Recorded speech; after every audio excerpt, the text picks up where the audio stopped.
What's up, YouTube? Wow, I want to talk to you about a book that I read. If You Tell. Have you ever read anything so haunting that you literally went and looked up? It's a true crime story.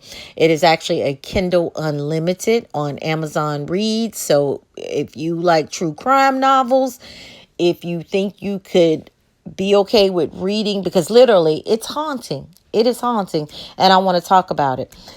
If you think you can handle it and you need a good read, which a good read after reading this story, I think that's not the appropriate word. This was horrible. Shelley. Shelley Notek, a crazy lady who tortured her children. 3 kids. She's on her third husband, David. So the story opens telling about her life, and she's just always been a troubled woman. She had 3 daughters, Nikki, Sammy, and Tori.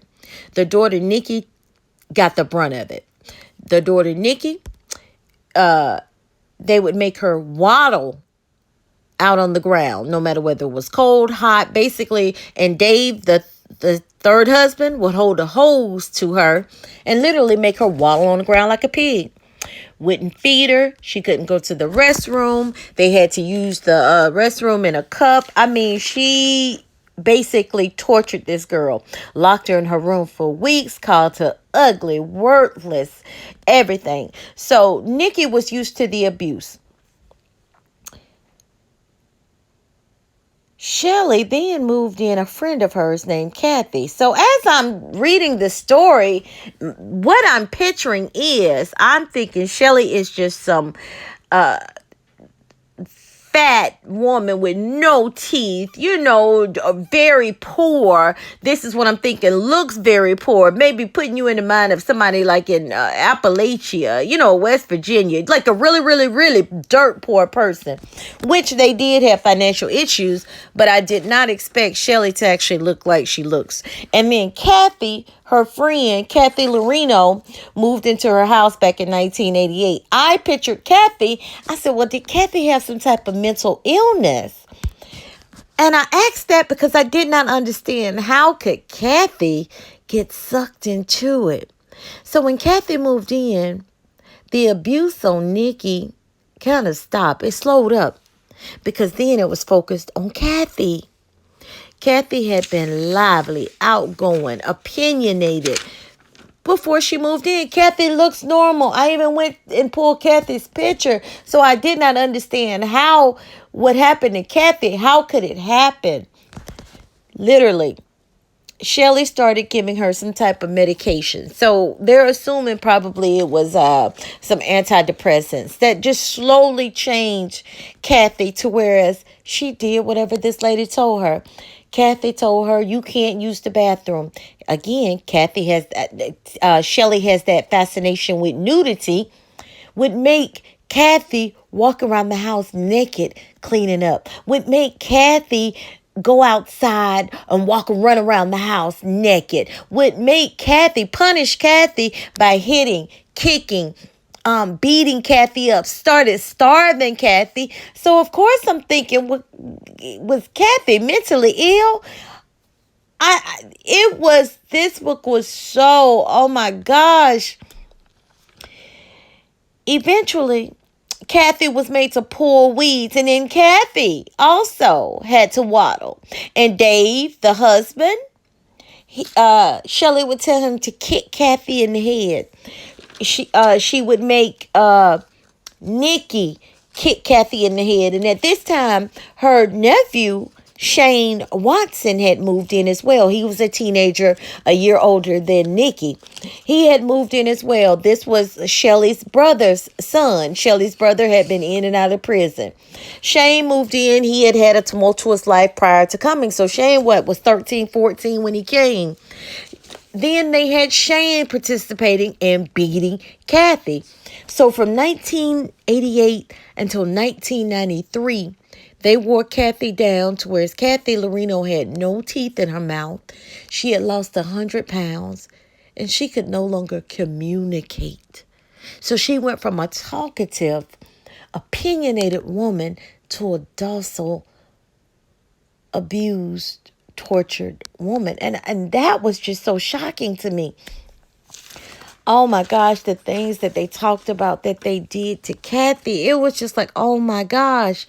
Well, Kathy tried to run away sometimes. They would always come back and find her. Well, after they beat Kathy for 7 years senseless, Kathy eventually died. She died. And just the author, all I can say is, wow, he described it perfectly. I do have some issues with the author, and we'll talk about that in a second. So when Kathy died, Shelley, who's a narcissist, basically was like, oh my gosh, she was ill and I was trying to take care of her. And she acted like she had no idea what had happened to Kathy. Kathy could no longer walk at that time. That's how in bad condition she was. She was made to sleep outside in a shed. You name it, they did it to Kathy. Well, David, who was working 4 hours away, the husband, he drove home that weekend and they had to get rid of Kathy's body. No, they weren't going to report it because then they would be blamed. So David starts a fire and him and Shane burn Kathy up and dump her ashes in the ocean. Now, this is the problem that I had with the author. He made David seem like he was just oblivious. David just followed orders. David, Nikki, Sammy, and Tori, well, Nikki and Sammy, because Tori was a baby at the time, they saw you also kick on Kathy when Shelley told you to. So I don't buy that he was just, oh, he's just so in love with Shelley. Whatever Shelley says, he does. But we'll get to that. So Shane knew this wasn't right. And then guess what? Shelley started to torture him. Now Kathy's no longer there. So guess who becomes the target? Shane and Nikki again. Again, she has a fascination with nudity. She makes two cousins take off their clothes and slow dance naked together. Both of them would waddle in the mud with Dave holding a hose. She would have Dave punch and beat him when she felt like they did something wrong. And here's the kicker. They never knew when they were doing anything wrong. Well, Shane tried to run away. They would go and find him and bring him back. Shane knew that this was crazy. Now, what Shane did do, Shane had actually taken a picture of Kathy when Kathy had been crawling on the floor because she had basically turned into an animal. She was crawling room to room and she was so weak and she was naked. Well, Shane had taken a picture and Shane was telling Nikki, we need to go to the police. I have evidence. Now, Nikki, because she was born into this abuse, she actually went and told Shelley. She told Shelley that Shane had a picture of Kathy. Well, old oblivious Dave, her husband, he comes back. She calls him. And she's turning David against Shane, the 14-year-old nephew. Basically, the baby Tori, she put some blood on some panties and she tells Dave, Shane has been molesting Tori. What does Dave dumbass do? He goes and he beats up Shane. Then she tells him he's going to tell about Kathy and it's going to ruin our family. So Dave then shoots his nephew in the head with a shotgun. Wow. And then they burn Shane's body. Then they tell all the girls, oh, Shane has moved to Alaska to work on a fishing boat. And Shane only talks to Shelley. He calls and checks in. I mean, she is literally, at this point, I am reading like, you're kidding me. Well, at age 22, of course, the abuse continues. It's sporadic. She's nice. And then she would also abuse Sammy, but not as bad as Nikki. Nikki took the brunt of it. At age 22, Nikki finally got away. Shelley tried to make her come back, but she would not come back. So In 1999, in moves a gentleman named Raymond Woodsworth. Raymond was a 50-year-old gentleman, a gay man that Shelley had met. Raymond also comes in strong. Now, I had so many problems with this because the kids started seeing Raymond going through the same thing that Kathy Lorino had went through. Raymond came in strong. Raymond's teeth started falling out. And then the torture began with Raymond. And then I could not understand. I said, well, what is wrong with Raymond? It was like, how could somebody allow somebody to just beat on them? An adult, I did not understand it. But Shelley had started giving him sleeping pills, calling him names. It was crazy. And then what does she do? She's bringing Dave down, and Dave is beating on Raymond too. But the author, who seems so sympathetic to David, because when he made this book, and we'll get to that, he talked to David. David met with him and told him the story.